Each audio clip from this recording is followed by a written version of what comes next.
Good evening. It's 19:05 in London. I'm Dave King. This is Nikki Scott, and these are the Together Talks. Welcome to the final Together Talks of July, and what a fantastic event we have for you this evening. Yes, good evening. It's good to have you along. Through the fog of despair which has descended on the nation during the coronavirus pandemic, one man has shone like a beacon. That's Captain Tom, or to give him his full title, Captain Sir Thomas Moore. Last April, few people outside of his Bedfordshire village had heard of Tom's 100th birthday walk for the NHS. The aim was to complete 125-metre laps of the garden at his family home with the aim of raising a modest £1,000 for NHS Charities Together. And with just a walking frame to assist following treatment last year for a broken hip, Captain Tom aimed to walk 10 laps a day. So what became a quiet, selfless gesture which began on April the 6th rapidly snowballed into an inconceivable fundraiser which captured the hearts of the nation, attracted world media attention, and a staggering 1.5 million donations. By the time the campaign closed on Captain Tom's 100th birthday on April the 30th, he had raised close to an eye-watering £32.79 million. And the day was famously marked with a birthday card from the Queen and a spectacular flypast by the Battle of Britain memorial flight. Wow. What few people realised until recently was that Captain Tom was once a roundtabler in his hometown of Keighley in Yorkshire, and also a proud Rotarian in a town called March in Cambridgeshire. And in recognition of his truly outstanding work, which befits the Rotary motto of service above self, Captain Sir Tom was last month awarded the Paul Harris Fellowship. Quite an honour. Exactly. And another highlight 11 days ago was a special ceremony at Windsor Castle when on a gorgeous sun-kissed day on the lawns, Captain Tom was knighted by Her Majesty the Queen. Sadly, Captain Sir Tom cannot be with us in person this evening, but one person who was there to witness the whole journey for this very special man was Captain Tom's daughter, Hannah Ingram-Moore, who is joining us this evening live from Bedfordshire, hopefully through the wonders of technology. Good evening, Hannah. Hello, good evening. How are you doing? Very well, thank you, and I hope you too. Hannah, good evening. It's lovely to have you with us tonight, and we will shortly show a video interview which Dave did with your dad, Captain Tom. But as is the tradition in Together Talks, we'd like to invite our guests the Together Talk soapbox and for you to have a chance to just tell us a little bit of the story. So perhaps you could just describe what you and your family have learned and experienced due to this amazing situation. That'd be great. Yeah, well, it has been truly extraordinary. Who could ever have imagined 16 weeks ago that the family would be catapulted into the global media spotlight, but for all the right reasons. So it has been a relentless journey through that media tumult of a tsunami of requests to become engaged in the story. But it was something so genuine. There was no media campaign, there was no PR campaign. This is a truly organic family story. We're just an ordinary family. We had a lovely idea. We wanted to showcase this outstanding man. So my father, and I always intended to share a story to lift people's spirits around his 100th birthday. But of course, we never realized the consequences. Modestly, we thought if we could raise £1,000 to help the COVID appeal, it would be sensational. We'd be delighted with it. £1,000 turned with gift aid into 38.9 million 4 weeks later. And with that came some of the challenges around that media attention. We have, children. So Benji is 16, daughter is 11. We've lived with my husband and the children and my father for 12 years here. And we live a very busy but very ordinary life. So to suddenly be under the spotlight has come with amazing things and also challenges, but what a journey. And he has experienced some most phenomenal honours. So how could we ever be anything but utterly delighted? Wow, what a catapult into instant fame. An amazing experience, but it also with a lot of challenges, as you say, Hannah. So obviously there's so many people here tonight, and we've got a fantastic audience and so many compliments about what a wonderful inspiration Captain Tom was. Maureen McDonald, Jane Williams says, I just want to say how inspirational Sir Captain Tom is, and he reminds me of my granddad. Anne Bartholomew here says, what motivates Captain Tom to be so inspirational? And how can we learn from his example? So could you shed some light on that one? I think that he's come from a long line of leaders, but also a long line of gender equality. His great-grandfather, my great-grandfather, back in the 1850s, decided that they were the largest house builders up in Keighley, in the area. And he was an illiterate man who'd generated his own business. They built everything. And he knew that if he didn't pay the women, that the men may very well drink it. So back in the 1800s, he insisted that if the men wanted to work for him, that the women had to come on payday, and that they took half the earnings to make sure the children were fed and watered and clean. So when you look at that, he also had very powerful women in his family.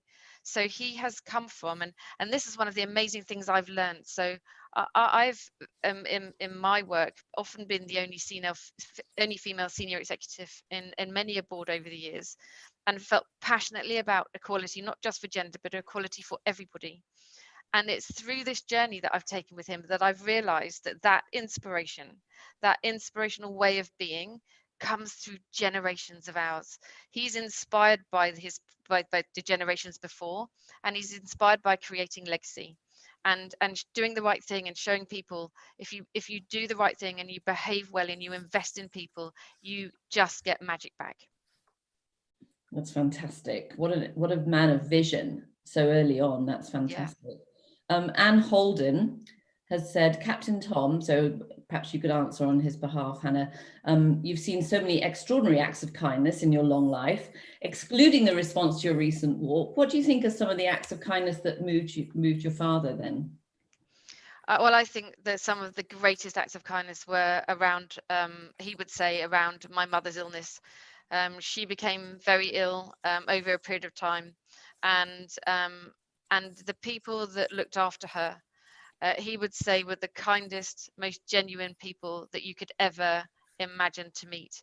And he would owe her safety and her happiness in her latter years to the super kindness and investment in those people in her. Fantastic. Over to you, Dave. Well, it's amazing, and the Captain Tom story is one to behold. And last month, I had the opportunity to speak to Captain Tom about his life with Hannah by his side. This followed a presentation of the Paul Harris Fellowship by Donna Wallbank, the then president of Rotary in Great Britain and Ireland, who you'll see on the screen. So I thought tonight I'd share you the interview with Captain Tom and see what you think.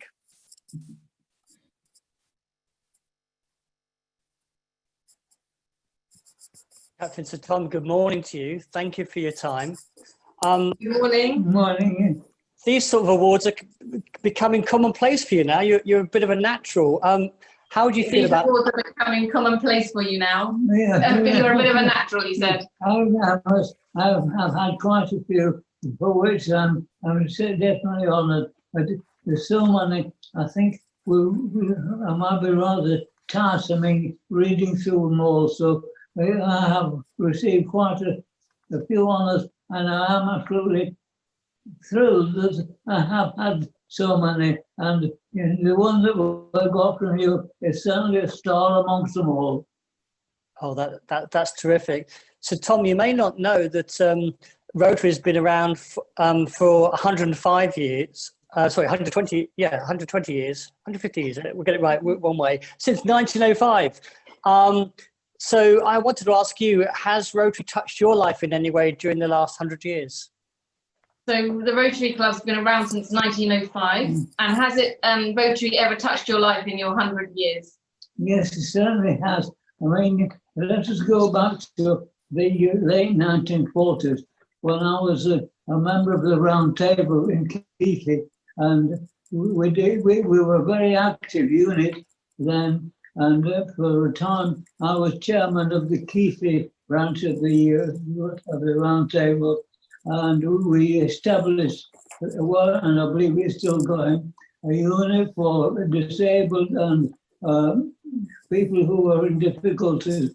We arranged meetings, monthly meetings, and provided transport for all the necessary people who attended. And that went on. I'm sure that's still going. I was also personally involved in building a rose garden behind the Home for Blind People in Keithley. We were a very active unit at that time. And later, when I moved up into Cambridgeshire in March, I became a Rotarian in the March branch of Rotary. So I have been well established with the Rotary for a long period of time, for which I've always been absolutely thrilled and honoured being able to be a member. And to now become a member again, this is something absolutely special as far as I'm concerned. You're from Keighley, as you're saying, and you're a proud Yorkshireman. What traits do you have? Are you a typical Yorkshireman? Are you a typical Yorkshireman? I would think so, yes. I think sometimes when I'm talking, I think I'm talking normal. People say, oh, you come from Yorkshire, don't you? Yes, I do. And I'm very, very proud of being a Yorkshireman. I hear that you get enormous fan mail. I hear you get 3,000 emails a day, which is staggering. How do you feel about the reaction to what you've achieved, not just with the fundraising, but generally? How are you feeling about what's happened over the last few months? How do you feel about what's happened over the last 13 weeks with all of the fan mail? What has actually happened is absolutely overwhelming. Never, ever for a minute did I think that, about 9 weeks ago, that so much would happen and that so much money would be raised for the benefit of the National Health Service, and how we got contribution from all over the world, and time again I've been speaking to various people throughout the world, so it has been an international exercise. Do you plan to do anything similar next year? Do you plan to do anything similar next year? Well, I think when you say next year, let's see whether next year ever comes. But if I'm still here, yes, and I can still walk, I shall still continue doing my walk ups and down outside the house, so long as people go on contributing, and if I can't, I'll go on walking.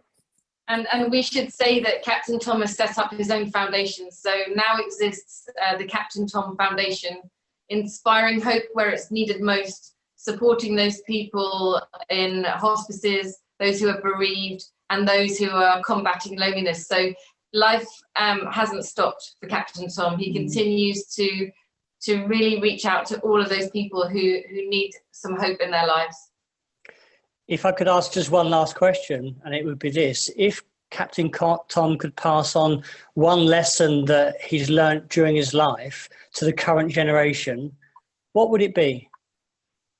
If you could pass on one life lesson to the current generation, what would it be? I think that you must always consider that the future is going to be better. That today, if it is not a good day, tomorrow is going to be a better day. I always believe tomorrow is a good day, and I believe that that's what people should do. Things will get better. Never ever worry yourself to the stage how terrible things are, because soon, and it will happen, things will get better. It will always will. Captain Sir Tom, you're an amazing man. Thank you very much for your time.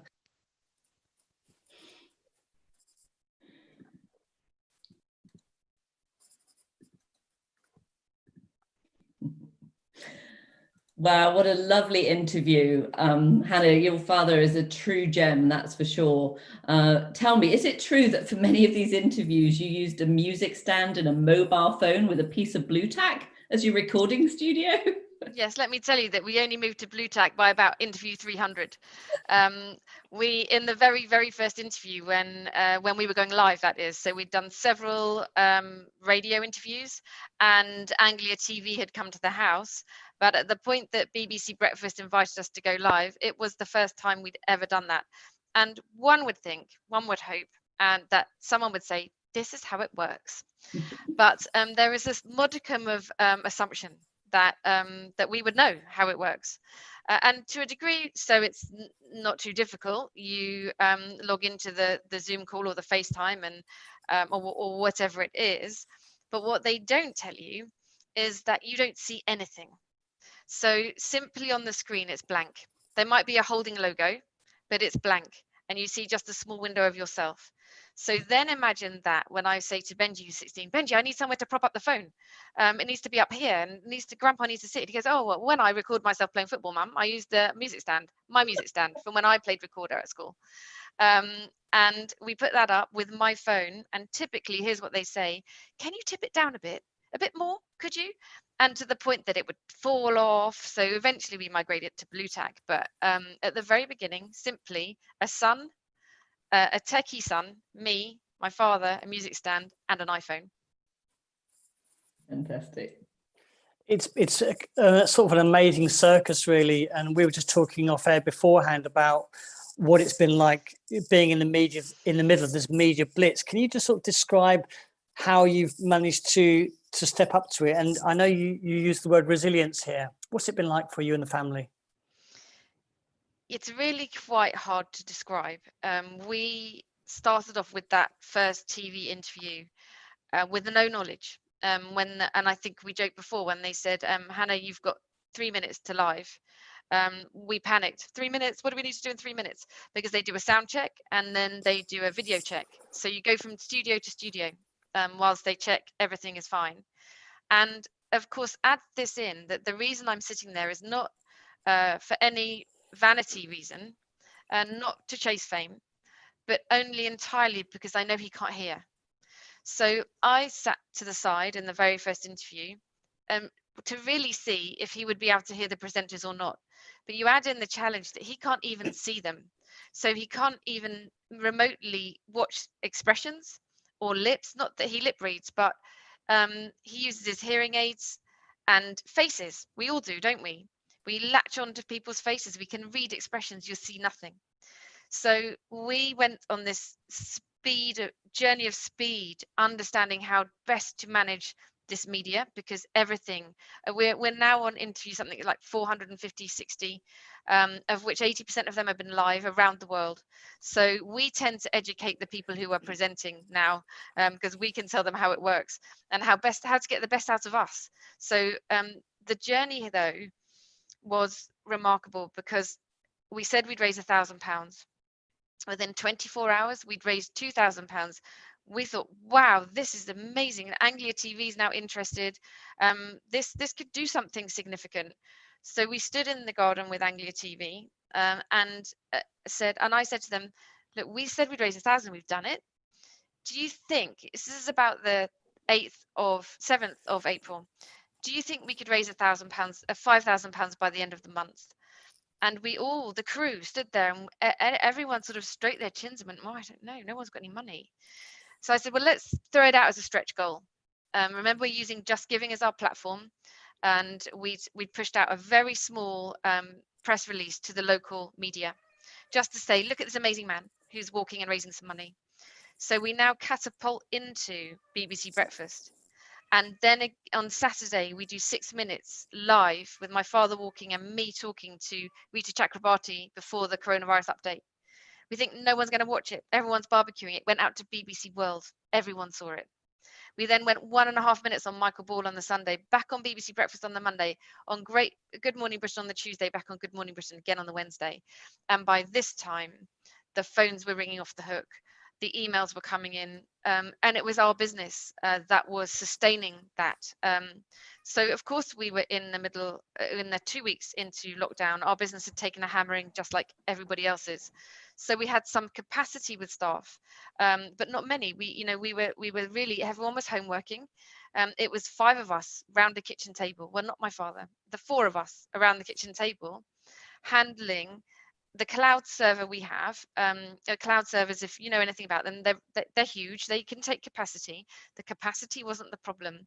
At 1.5 million emails, it stopped, and not because it couldn't take it in terms of space. It couldn't take the speed with which the emails were coming in, and the cloud server stopped. So within 7 days, the Just Giving page couldn't take it. They were used to having the maximum in the, if you remember the ice bucket challenge, that went global.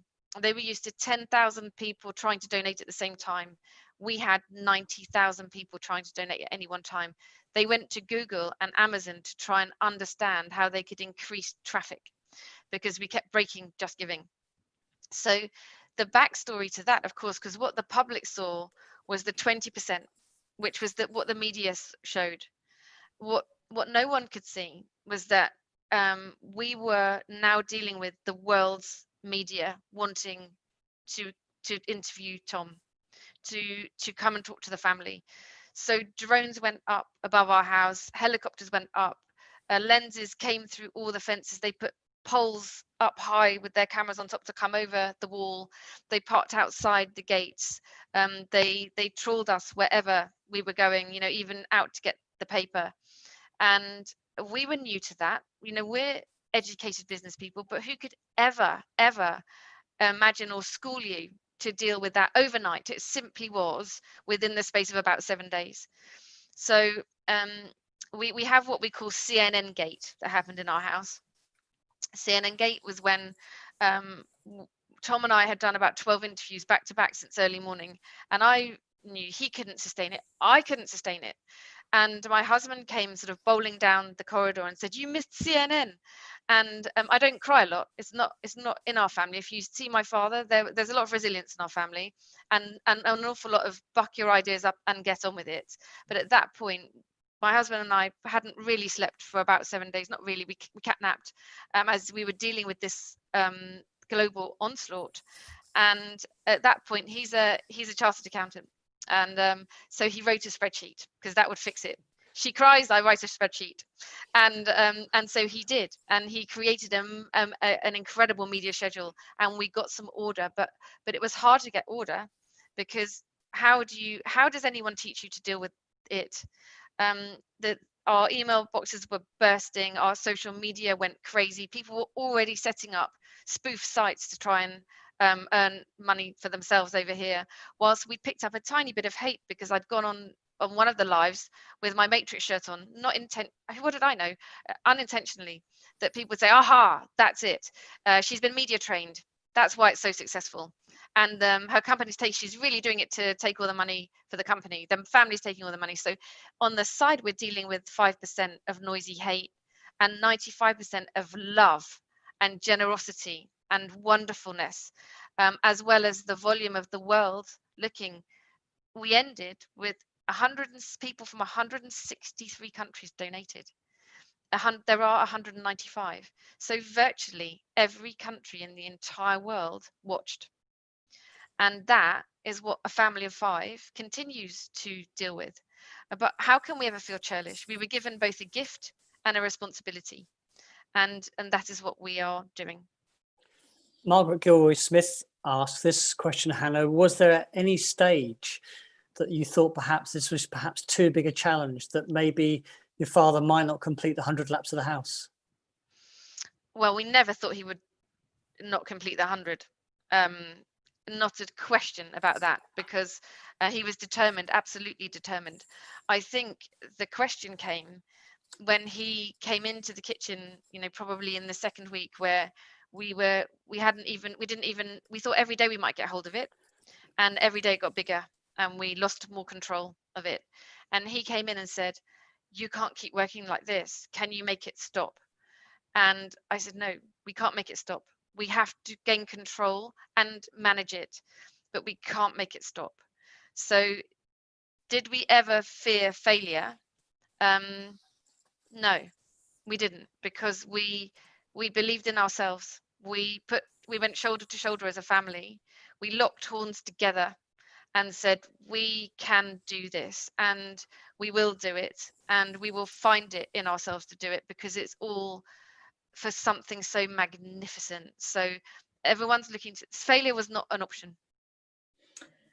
Listening to you, Hannah, it's obvious some of the values that your father has imparted on you. What an incredible life he's led. Peter Sherrod has asked a question here. To what do you credit your longevity? So to what he credit his longevity? And then he says, are you optimistic or pessimistic about the future of our country? Well, we clearly heard in the interview that he's very optimistic in his outlook. So let's just go back to the question about longevity. What is it that makes your father so healthy and resilient? Well, he often says, if he knew the answer, he'd be very rich, because he'd sell it. And I think there is no, he says genetics always in your favor, but I personally think that what the longevity he has comes from inside. I think that he has absolute purpose, and it will be one of the things I will leave everyone with this evening. Purpose is everything. If you take purpose away from someone, you take away the very, very reason to get up in the morning. And for him, purpose and positivity are totally entwined. He thinks that this generation is better than the last. He says, please don't look back and think it used to be better. I can tell you it was cold, it was dark, it was damp. So yes, you can look through rose-colored glasses to the past, but the future, today we live better than we did in the past, and tomorrow we'll live even better. So there'll always be things that we don't like, but there is more good than there is bad. That would be his answer. Fantastic. There's many people asking a very similar question. So Gillian Pierce, Shelley Fulton, Ken McLennan, somebody Hill, Martin Lowe, they all want to know, who is it that inspired your dad? So the question would be, who inspired him to walk?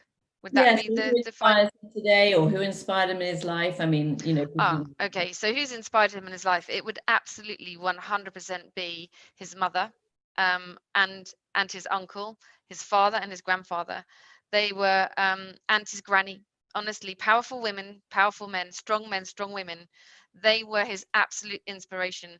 The real one of his loves of his life was his Uncle Billy, because his father was profoundly deaf. So whilst he was a wonderful, generous man, he found it quite difficult. No hearing aids could fix him then. So his really close relationship came from Uncle Billy, and that's how he became how he found his love of motorbikes. So he was inspired by the riders, the successful riders who now still compete for the Billy Moore Cup, and inspired by he's an absolutely avid fan of Formula One. So it's Sterling Moss, and a huge inspiration. So powerful and interesting people, but very ordinary people are his inspiration in life. I think one of the greatest compliments I ever heard about somebody was that they were interesting and interested, and it sounds like that's very much describing your father. There's a couple of questions here before I hand it back to Dave. In terms of inspiration, Malcolm Britton and Helen Westmancote asking a similar question. What would be your advice to young people leaving school today and in these particularly difficult times with less job opportunities? So what do you think he would have imparted to younger people today? Well, he would be very clear that to take every education opportunity that you can. Remember that there are many, many children who do not have those opportunities around the world, simply not exposed to it, not allowed to do it. Think of all the girls who are having education taken away from them around the world.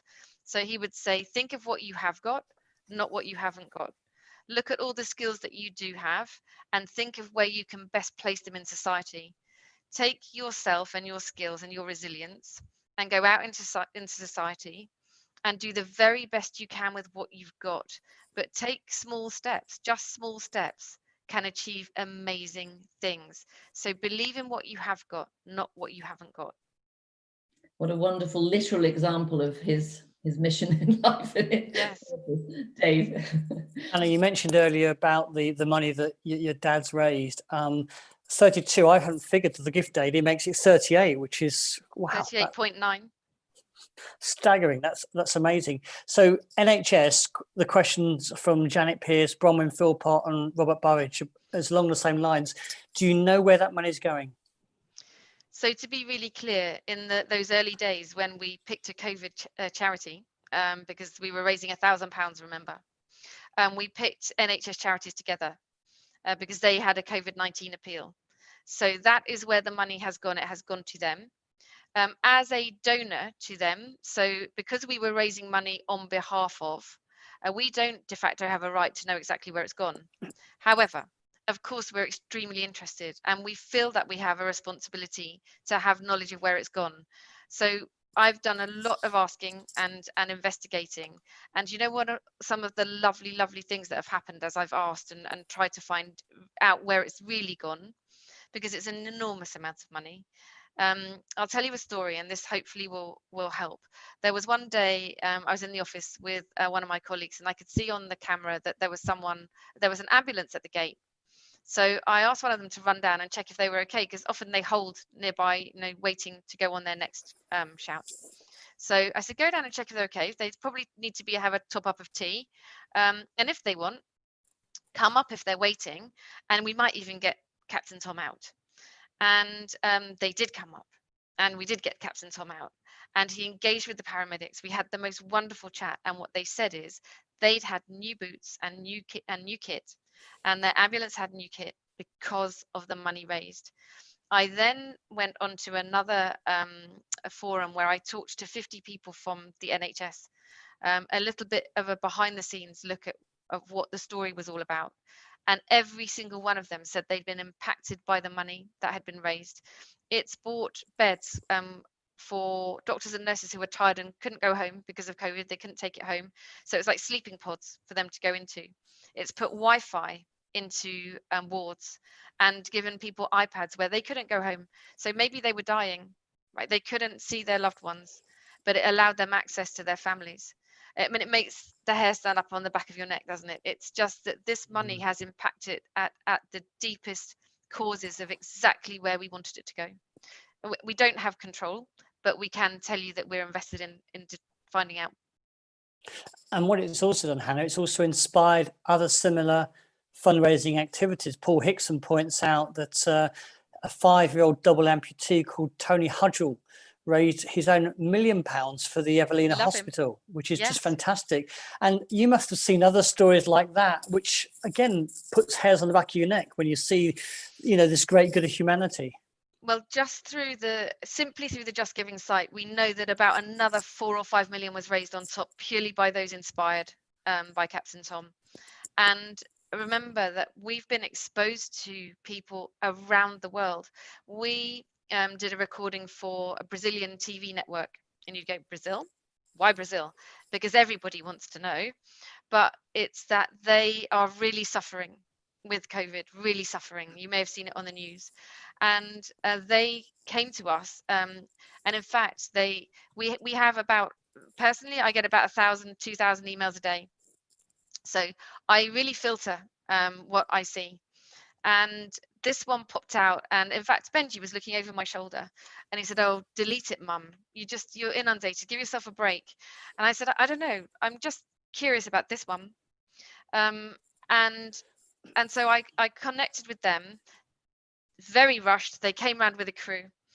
They said, "You've got 3 minutes." I went, "Okay, we don't mind 2 minutes, not chasing fame, remember, this is just about passing out positivity." We did and typically for 3 minutes they come and talk to you for an hour and a half, again what the cameras don't see, and they sent me the link. It had gone out that evening live in Brazil to 20 million people. It then went out on YouTube and picked up another 40 million. 60 million people watched it. They gave it 5.5 minutes because the joy that got pushed out to the nation, the hope and the positivity, it just has done amazing things. So it's not just the other people who've been inspired. It's true. I mean, we can't believe that people would be so inspired, but now we do believe. But then when you think it's not just those stories, it's touched 60 million people in one country who wrote in and emailed in and messaged in saying thank you. So that, if that doesn't make you feel emotional, I can't even imagine. Well, I've got goosebumps, that's for sure. I expect there's a few more people watching tonight who have too. I mean, it must, yeah, stir the deepest part of your soul, Hannah. We are touched, and touched in a way that can never be untouched. Right? We, you know, there were people in the early days who came to me because I think they see me as the voice, and honestly, women often have to bear the responsibility for lots of things, and people held me responsible. Why did you do it? Why did you do it? How could you have done that to your family? Do you know what you've done? And in a mildly accusatory tone. And I never took that. I never embraced that negativity ever. I think, no, we didn't mean to. We didn't. But we did it, and we got hold of it, and we are touched and can never be untouched. You know your truth. Mary Bradley has asked, actually, that's on the upside of what's happened. Do you think your children have benefited from this in terms of shaping their future lives? 100%. I think they're already so lucky. They live in this multi-generational family. And again, one of the things I will leave you with is that reciprocal mentoring, really investing in each other. So they teach him, he teaches them. And so they've grown up with the power and wisdom of someone that much older who's invested in them. And then they came inadvertently into this maelstrom. And we tried to protect them, but the truth is we actually couldn't. The whole family were invested in it. And it was probably about a few days in when I know when it was, life stopped that day when I saw global media coming up the drive, and suddenly I was fielding press from all the way around the world, and I was actually thinking, can someone please stop them coming, because I don't think I can talk to them anymore. I've got no time to talk to them all. And it was one of the big networks who said, can you go live? We're going live in 2 minutes. Do you mind? And I looked around and everyone had gone. Like Tom was taking a rest. My husband had gone. Benji was gone. I had Georgia, who's 11, next to me. And so I said, don't go, it's you and me. And she said, live in 2 minutes, live in 1 minute now, we're going live, expecting her to come to me. At this point, you're looking down the lens of a camera. You have nowhere to go. They turned the camera directly onto Georgia. She's 11. And pounded her with questions. Now, okay, they're not trying to catch her out, honestly, they're not. She's a child. But how do you prepare yourself, never mind an 11-year-old? And at that moment, as a parent, you think, okay, everything I've invested, everything we've ever talked about, everything we've ever believed is right and true is about to be tested live, going out to millions of people. And I kept smiling, because that's the only thing you can do, because you can't go, what are you going to say? You can't representing Captain Tom. And she coped. And so what I would say the next big moment, and she did very well, actually, the next big moment was when we had CNN Gate, when I then had 3 interviews that I all booked at the same time. I can't do them. I've got to do one with Tom. I can run from the one with Tom to the one by myself, and I can't do that one. So I said to Benji, who's 16, you're going to have to take this one. We can't let these people down. And we already let one down today. We can't let another one down. He said, no, it's all right, Mum. No, thanks. I went, no, let's just rephrase that, because it wasn't a question. So you need to take this one. It's easy. You've heard me do it now 50 times. You can do this. You can represent yourself well. You're going to be fine. He went, he came back, we regrouped, and he went, it was great, Mum, I did it. And I said, of course you did. I believe in you. And so, yes, powerfully, yes, there are some things. We were out the other day and a helicopter came over, and Georgia, who's 11, ducked. And I said, what's the matter? She went, have they got cameras, Mum? And I said, no, it's okay. They haven't. They're not looking at us. And so whilst you would see her and say she's totally resilient, of course, there are some negative things that have gone in, but the positives far outweigh the negatives. They have talked to almost every major celebrity. They have looked down the lens of almost every major media channel in the world. What an education. What an education. I think it's, I know we're short on time technically, Hannah, but I think we've got so many more questions, Dave. I think we should keep going. Yeah, that's fine. There's a couple of things. I know you must get inundated with requests, Hannah, but John Hewlands would like to make sure that you know you're invited to be a guest of the Rotary Club of Bedford. He's currently the president of that club. And there's a couple of obviously Rotarians on the line here. Janine Bertwissel is asking, can Rotary help you? Which I think is a good one. And then I'll couple that with one last one before we hand it back. Martin Lowe Sidcup Sidcup Rotary is saying Rotary is entering into a partnership with Carers UK. Would Hannah and Sir Tom be interested in helping find ways of thanking carers for all they do? So obviously, you know, your father's got some great roots in Rotary, and we just want you all to know that Rotary is there for you and would like to support you. Thank you. And I spoke to someone earlier who said to me, has anyone asked how you are? And actually it almost made me cry again. Ridiculous. How ridiculous is that? Because it's not about me, actually, and it's never been about me. It's about doing everything we can to channel positivity to everyone who needs it. But do you know how overwhelmingly amazing it is when people turn around and say, can we help you? And thank you sincerely from the bottom of my heart and the family. I think thank you, Rotary Bedford. Delighted to talk to you about that. Sidcup, I grew up in Gravesend in Kent, so I'm all over that. We should definitely talk about how we can all help each other. We have to be fairly selective about what we commit Captain Tom to do. But we are absolutely open to having conversations, especially within this forum, because we know how powerfully good the things you do are. I know if you like curry, Hannah, Ritu Parihar has said, what's your favourite dish? Please allow me to cook a curry meal for you and your family. I will be honoured. Yes, please. Yeah, Ritu, me too. Count me in. Hey, I want to talk to you. I've got to ask you this, Hannah, and this has been set up by a question from Alan Burgoyne, who was asking about Windsor. How did you feel about that whole occasion? The Queen, she's just been to a wedding, comes and see you and your dad. No. What was it like? In the same coat as well. I don't know that I can actually describe it. What I would say is I think we felt hugely advantaged because we'd spent 16, 15, 14 weeks with the media lenses in our faces. So to a degree, we've become immune. And I think had we done it in the beginning, I think we would have been so overwhelmed by the fact that the world's media was looking that we may not have been able to enjoy it. So I feel hugely lucky that actually we went down together. We all had a super journey down. And I tell you, the most amazing thing was when you get security checked in. We had a driver, so we and in a vehicle that Tom could get in and out of, and you drive through the bit that you normally can't go through. So I've spent many years living in Windsor, so I've been to Windsor Castle a lot, and suddenly that you're thinking, oh, I've never done this bit before. That's amazing.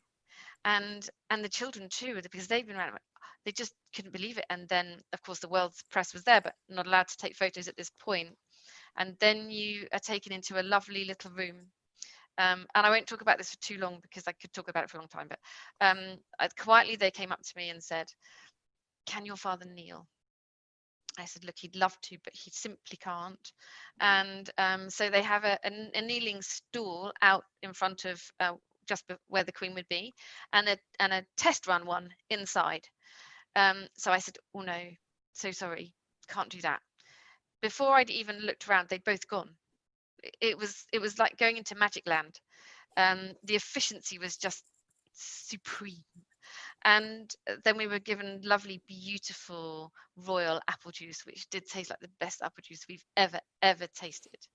And then they asked me to do a run through. So, and in fact, my father only found that out today when we were telling somebody.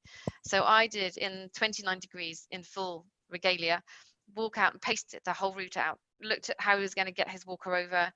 Could he hear? Planning if he didn't hear. And so by the time he came out, we knew. But here's one of the things that we had to have a plan in case he didn't hear his name, because at the point when you hear your name, you have to step 2 paces forward. But the Colonel Seagrave couldn't leap to his aid because it's just not how it's done. The only person who could leap to his aid was me. So now imagine this, Her Majesty's asked to see all of us. So we are now in the most unusual of circumstances. One, it's the first individual investiture at Windsor Castle ever. 2, it's the first time she's been out of her bubble, so only our bubble could go. 3, protocol says the only person who can help is me. 4, she's never asked the family of anyone to come up ever before, ever. So we are lined up as the 4 with the 5th there, and I'm now on the balls of my feet. So any woman listening will understand that I can't lean back in case my heel might go into the grass. Didn't plan for grass. So I'm now on the balls of my feet, because if he doesn't hear, I have to leap elegantly, quietly forward and nudge him 2 paces forward. So Colin's relaxed, my husband, the kids are relaxed, as relaxed as you can be, and I'm on tenterhooks, waiting to see if I need to leap. So they call his name, and he steps 2 paces forward. So now I relax. Now I can really enjoy it. So the Queen came out smiling from ear to ear, as did all of her staff. It was just simply the most magical thing you could ever experience. There's a wonderful photograph of the Queen smiling broadly. I mean, she smiled through the whole thing. She didn't really leave that quickly. Apparently, normally you get 10 seconds. She was with us for 5 minutes. And there's a lovely photograph of her smiling and looking really engaged. And at that point, she's talking to Georgia, who's 11, because Georgia said, just because she's now used to talking to anybody, it's been very difficult because I haven't been able to go back to school. I'm a year 6, and all my friends in year 6 went back, but I couldn't because I was shielding my grandfather. And she looked at Georgia and said, well, that must have been very difficult, Georgia. I know that your whole family's been extremely busy dealing with the global media attention, and for you to not see your friends must have been very difficult. She said it really was. It's been very difficult. And that's at that magical photo. So how and so there were lots of other things we talked about, but mostly what was so wonderful is that she recognized that he, the beacon of hope around the world, had the support of the 4. Yeah. And that the whole thing happened because we were shoulder to shoulder, and she recognized it was amazing. What an incredible treasured memory that's going to be. We saw in the video of the interview Dave did with your dad that you mentioned about the foundation. Barbara Middleton is asking, what about the foundation set up in Sir Tom's name? And equally, Mandy Riley over here had asked, I hear you're setting up a foundation for loneliness and isolation. Will you need volunteers? Well, let me tell you a little bit about it. So we were catapulting towards the 4 weeks when it was his birthday. And knowing that in all reality that it's very difficult for any charities suddenly to be responsible for nearly £40 million. And so what we also realized that the world was looking to us to tell them where the money had gone. And the only way we could truly do that and look people in the eye was to say we need to do this ourselves, and we have to do this in Captain Tom's name. And what he'd done around the world was inspire hope. So the mission of the foundation is to inspire hope where it's needed most, supporting those who are bereaved, supporting those and combating loneliness, supporting UK hospices, and to be announced, all these charities will be announced in the next week or so, and then to have supporting our many friends overseas, because 162 of the 163 countries were not ours. So we know that we owe a great amount to our friends overseas. And those things are so close to our heart. So remember that my mother was sick for a very long time. And he would go and visit her every day. And on one of the times that he went, she said, if you didn't visit me, I would just feel so lonely. And loneliness is so important to us, because when my husband and I decided to move from where we were in Surrey to Bedfordshire, my father was in Kent alone now because my mother had passed away. And we just weren't prepared to leave a man in his 80s to be lonely by himself. Or he'd have never said that to us, but we just couldn't do it. And that's why we said, we'll only go if you come, because we won't leave you there. and we won't leave you to be lonely. And of course, bereavement. I lost my mother, and my mother, the closest person you could ever have in your whole life, a beautiful, kind, invested person, and invested in me. And I lost her when I was in my 20s. So we understand loss and bereavement. I saw my father's life soul partner taken away from him. I realized that all the dreams she had for me, she'd never see. And she couldn't see my wonderful children growing up in her name. And so we understand loss, we understand bereavement. And so we feel we can passionately step forward and represent. And yes, ultimately we will need help and supporters. We're working this all out. You know, we have always been benevolent. We've let the local village hold the fate in our ground since we've lived here for the last 12 years. And we have always, I've taught the children always to invest back whatever we can, to invest back what we can. But we had never set up a charity before, a foundation, a trust, put trustees on it. This is all new to us, and all in 16 weeks we've done it. One of the fastest charities ever to be set up. And so we're learning as we're going. So yes, we will need help.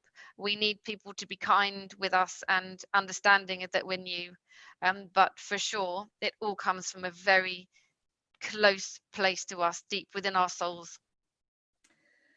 And I don't think we can quite express how grateful we are that in the midst of this incredible busy phase that you're in, that you managed to make time for us tonight. I can only think everyone who's listened in has just found it incredibly inspiring. And I know that before the time's against us as we're trying to wrap up by 8 to honor your time as well. But we always ask for 3 takeaways. So would you mind sharing those briefly before we say goodbye? Absolutely. And I think I've tried to touch on them as we've gone through the evening, that resilience, emotional resilience, really important. It's almost having a psychological contract with yourself and those around you. You have to look deep inside yourself and really create that resilience. No one else is going to do it for you. Look deep inside yourself and build that resilience, that personal emotional resilience. It's really important, especially in the times that we live in today, and for our children, because I think they're growing up in a world that is very surface value. They live their life based on likes. They live their life based on the perfection of Instagram or TikTok. And we have to give them emotional resilience, because when they hit the workplace, it's a shock for a lot of them. So emotional resilience, really important. The second one, recognize multi-generational talent. We're very quick to write off the young and the old. We live in our house in full respect of each other. And that reciprocal mentoring, really think about it. When you go to work or even in your house, think about how the young who might roll their eyes at the old, and the old who think, oh, they're young are so ridiculous. Think about the positives we can share with each other. So, for example, in our house, the children teach Tom how to download the apps, fix his iPhone when it goes wrong, how to order things from Amazon, how to make sure he's got the apps on the TV, he knows how to work it, connect his headphones, his hearing aids with the TV, and he'll teach them how to fix things. Benji went to him, a piece had fallen out of his cricket helmet, first cricket match at the weekend, and now they have to wear the sidebars. One of the pieces had fallen out. I said, guess who fixed it? Grandpa. And so be respectful of our multi-generational talent. Find the best in it, not the worst in it. Don't write them off. Let's not write each other off. The older people have so much to give, and the younger people have so much to give back. And the third thing is purpose. Purpose in life is everything. When I see, and I'm walking with the children, you see people who are living on the streets or living in a poor way. And what I talk to them all the time is, yes, we'll try and financially help them, but it's much more than that. Understand why they're there. Where's their purpose? People who find it difficult to get out of bed in the morning, people who found it difficult to work from home, people who feel terribly isolated. It's about building positive purpose. Think about what you can do to inspire somebody else. Create purpose for yourself by investing in others. And those are, I could go on, but those are my 3 takeaways. Hannah, they are inspiring takeaways, and thank you for such thoughtfulness in what you had to say there, which I think will strike a chord with a lot of our audience. And thank you very much for being here this evening, and please pass on our best wishes to Captain Tom and to your family too. It's been an absolute pleasure to have you with us on Together Talks this evening. Thank you. And on behalf of Captain Tom and the entire family, it's our absolute pleasure. And of course, we'd make time. We really appreciate everything that Rotary does worldwide. So it's been our absolute pleasure on his behalf. Thank you so much, Hannah. Bless you. And let me. Oh, I think we've gone to mute mode there with Nikki. Oh, I'm sorry. I think I pushed the wrong button or inadvertently. So let's try again. I just was trying to say thank you to the audience for some great questions, Dave. I don't know about you, but it really makes our life easy and it really makes the event flow. If this is in fact your first Together Talks, then please know that the recording of tonight will be on the Rotary Great Britain and Ireland YouTube channel, and you can like, subscribe and share. And it's hard to believe, isn't it, that August is around the corner. I've already got my budgie smugglers set for the summer holidays, and we're marking the end of Series 1, which began in May with Jennifer Jones. And we've had some fantastic talks along the way, and I think you will probably agree we've finished with a pretty good one too. We, however, have one more talk to go. It's an hour-long special, and it's on Tuesday, August the 18th, and this is one not to miss. Absolutely. We'll be joined by Max Johnson and his family. 3 years ago, Max had a life-saving heart transplant just days after 9-year-old Kira Ball was killed in a car crash in Devon. Kira gave her heart to Max and also helped 3 other people with the gift of life. And now Max and Kira's law, I've just gone goosebumpy again, has changed the shape and nature of organ donation in England. On August 18th, we'll be joined not only by Max's parents, Emma and Paul, but for what should be an emotional meeting with Kira's parents, Loanna and Joe Ball. And I have to say that Max is threatening to make an appearance, but you know what teenagers are like, so we'll just have to see how that one plays. But please join us Tuesday, August the 18th, when we'll be telling you Max's story and also discussing about Kira and Max's law, which now requires you to opt out rather than opting in to be an organ donor. What a fantastic result. So make a date in your diary, Tuesday, August 18th, and Together Talks will be back for a new series with new guests in September. Thank you again for joining us tonight, and we look forward to seeing you in a few weeks with Max. So good night from Dave, and it's good night. Good night, everyone.